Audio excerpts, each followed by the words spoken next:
Elon Musk, Bill Gates, Donald Trump, John D. Rockefeller, Henry Ford. All of those men have one thing in common. They're all millionaires. Or billionaires, to be precise. People who are economically successful always fascinated the public, with a big chunk of the population wanting to be one of them, wanting to be a millionaire. There are entire board games about becoming a millionaire. And there are many movies, TV series, and documentaries showing the lifestyle of those who are economically productive and successful. With all this attention, most people ended up believing that millionaires are superhumans. And with this attention also came up myths and cliches about millionaires. But what if I told you that there is something common to all millionaires, a character trait that they all share? Yes, there is one single thing that all millionaires share that can be summarized in one sentence. That is exactly what we're going to find out in this video, and by the same occasion, we're going to bust quite a few myths. Let's dive in.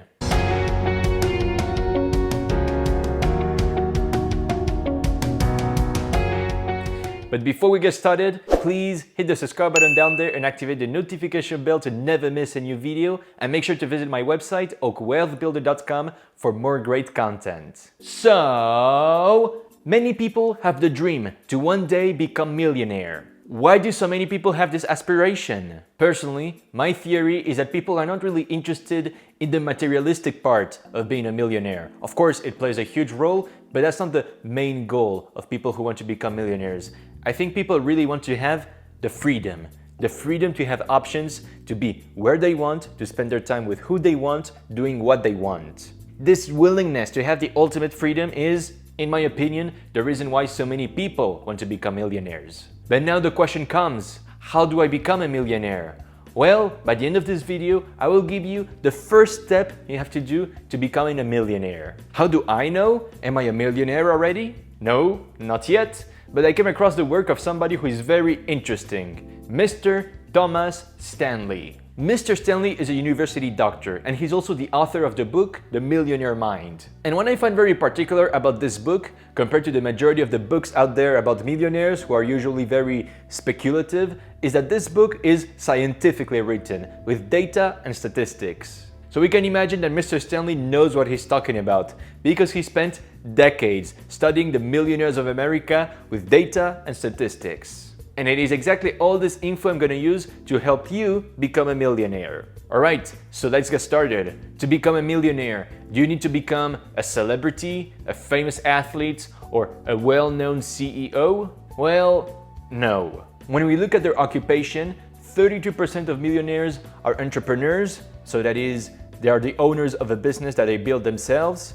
16% are corporate executives, 10% are attorneys, 9% are physicians, and the remaining 1/3 are made of other professionals, such as sales professionals, middle managers, or teachers. It is interesting to note that business owners, that is, entrepreneurs, are not only the largest group among millionaires, but they're also the richest group among millionaires. Well, think about that, because if you're an attorney or a doctor, there is only so many patients or clients that you can take for days. You need to rest, you need to sleep, etc. You can be the highest paid surgeon in the United States, but you can do nothing against the laws of mathematics. We all have 24 hours in the day. And if you are the surgeon, you're still working for money. You get money when you conduct such operations. When you're not working, no cash coming at the bank. Whereas when you're a business owner, you don't need to be Elon Musk. To take back an example in the medical field, you can be the owner of a private clinic. Well, when you're the owner of a private clinic, you have a system,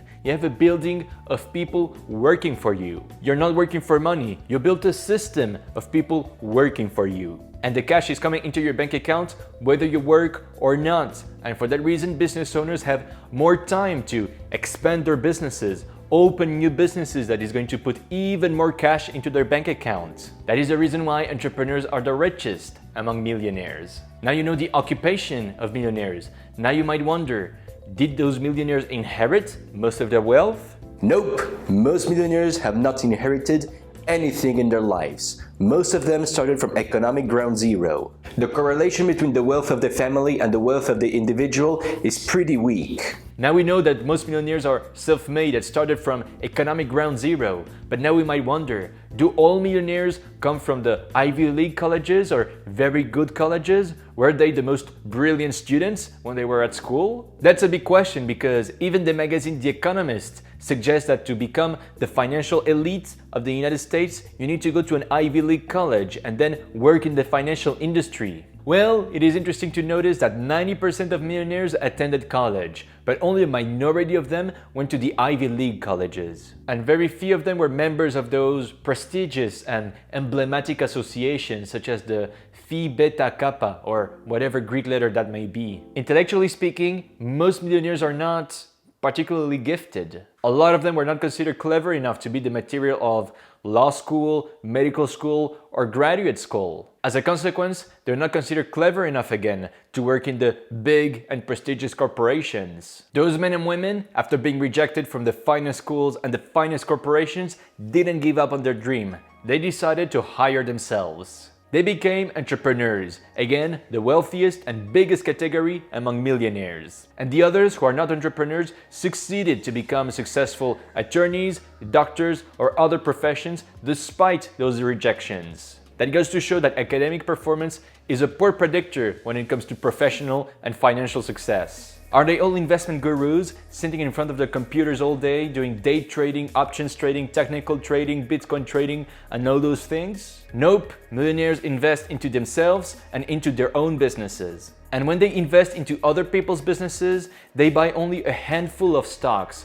and they don't trade that much. Are millionaires superhumans who sleep only a couple of hours per night and work 16 hours a day? For that, I will let Jeff Bezos answer this question. You will see now how many hours he sleeps per night. And so then on sleep, I get 8 hours of sleep. I prioritize it, unless I'm traveling in different time zones. Sometimes it's impossible, but I am very focused on it. And for me, I need 8 hours of sleep. I think better. I have more energy, my mood is better, all these things. And think about it, as a senior executive, what do you really get paid to do? As a senior executive, you get paid to make a small number of high-quality decisions. So that you see, they're usually not superhumans and they're not workaholics either. And so that you know, there is no correlation whatsoever between wake-up time and wealth. So waking up at 5 a.m. doesn't really seem necessary. Alright, so far we have seen what doesn't make the millionaire mind. But now comes the $1 million question. What makes the millionaire mind? One single thing makes the millionaire mind. They think different from the crowd and they profited from an economic opportunity that others could not see. That's it. It's as simple as that. So if you want to become a millionaire, think different. And yes, I know it sounds like I'm making some advertisement for Apple, but just think about it. If you think like the crowd, if you do what the majority is doing, if you do what the crowd is doing, by definition, you're going to get average results. It is a mathematical certainty. It is unavoidable. So if you don't want to be average, here for instance, being a millionaire, you have to think and act differently than the majority. Think and act differently than the crowd. It's only when you think different that you're able to see all those opportunities around you, all those opportunities that can make you successful and a millionaire. There are a lot of those opportunities right there in your face. But if you don't think different, if you think like the crowd, you will be completely blind to those opportunities. It's like for somebody who's completely blind to see the color red. Here are some examples of people who thought differently, just on top of my mind. Henry Ford, Winston Churchill, and Steve Jobs. All those men were widely successful because they thought different from the crowd. Henry Ford, if he thought like the crowd, he would have tried to somehow breed a faster horse, because everybody back then were thinking about horses. But no, Mr. Ford was not thinking about a faster horse. He was thinking about a car. And it's because Mr. Ford thought different that he's the legend that we all know today, and that today we have the huge chance to have cars. Winston Churchill was surrounded by people who wanted peace with Germany, who wanted to surrender to Germany. The crowd thought that the best was to surrender to Germany, and it seemed reasonable to surrender to Germany. But no, Sir Churchill did not surrender to the Germans. Sir Churchill fought the Germans. He thought different, and he played a huge role to save Europe from fascism. Steve Jobs thought different, very differently from the crowd. He created the first user-friendly computer, the first computer that could be virtually used by anybody. And still today, Apple as a company thinks different. We have the Apple products and all the other electronic products, all the other crowd of electronic products, and Apple, which is the only company which thinks different. And the results are visible. Apple is the most valuable company on the planet because they think different. So that, my friends, thinking different to be able to see the opportunities is the whole takeaway of the book, The Millionaire Mind. But there's something I would like to add, a second thing which I think is a key component of the Millionaire Mind. That is not in the book, The Millionaire Mind. It is just Daniel's opinion. So take it as you want. And I will let the founder of McDonald's, Ray Kroc, tell you what is the second key component. Now, I know what you're thinking.